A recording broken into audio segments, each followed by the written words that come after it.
தொடர்ச்சி. பிறகு ராமன் வெகு சந்தோஷத்துடன் புறப்பட்டு சீதையும் லக்ஷ்மணனும் பின்தொடர சுதீக்ஷ்ணர் கூறின வழியே சென்று சுதர்சன முனிவரின் ஆசிரமத்தை அடைந்து அங்குள்ள தபோதனர்களையும் பிராமணர்களையும் லக்ஷ்மணனுக்கு காட்டி, லக்ஷ்மணா, அகஸ்திய முனிவரின் தம்பியான சுதர்சன முனிவரின் ஆசிரமம் இதுவே.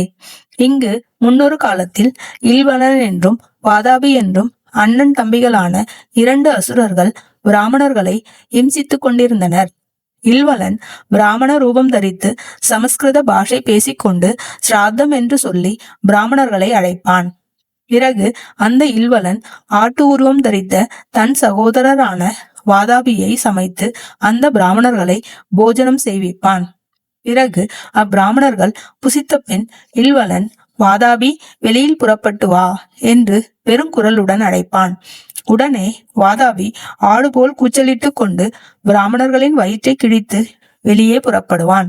இன்னனும் அவ்விருவரும் ஒன்று சேர்ந்து தினம்தோறும் ஆயிரக்கணக்கான பிராமணர்களை நாசம் செய்து வந்தனர்.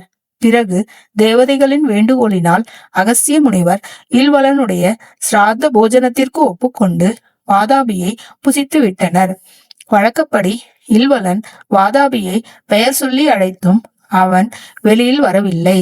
அகஸ்தியர் பெருஞ்சிரிப்புடன் இல்வலனை நோக்கி, வாதாபி என் வயிற்றில் ஜீரணித்து யமனது வீட்டிற்கு போய் சேர்ந்தனன், அவன் எப்படி வெளியில் புறப்படுவான் என்றனர்.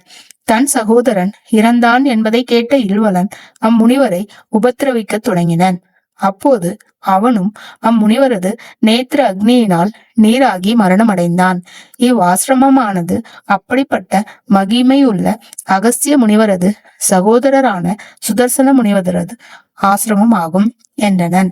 இச்சமயம் சூரியன் அஸ்தமிக்கவே ராமலக்ஷ்மணர்கள் சாயுங்கால சந்தியா வந்தனாதிகளை விதிப்படி செய்து அவ்வாசிரமத்தில் பிரவேசித்து அம்மகரிஷிக்கு நமஸ்காரம் செய்தனர். அன்று இரவு அவரால் நன்கு பூஜிக்கப்பட்டு அங்கு தானே தங்கியிருந்து மறுநாள் பொழுது விடிந்ததும் ராமன் சுதர்சன முனிவரிடம் விடைபெற்று கொண்டு சுதீக்ஷ்ணர் சொன்ன மார்க்கத்தின்படி அகஸ்திய முனிவரின் ஆசிரமத்தை நோக்கி நடந்தனன்.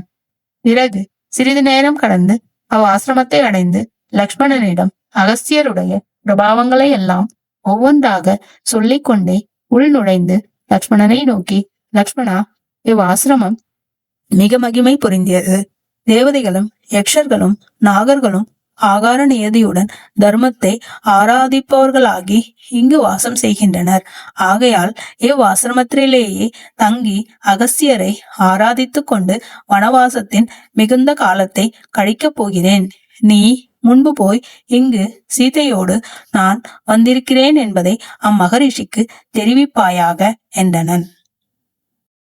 ராமன் கதை கேளுங்கள், ஸ்ரீ ரகுராமன் கதை கேளுங்கள், ராமன் கதை கேளுங்கள்.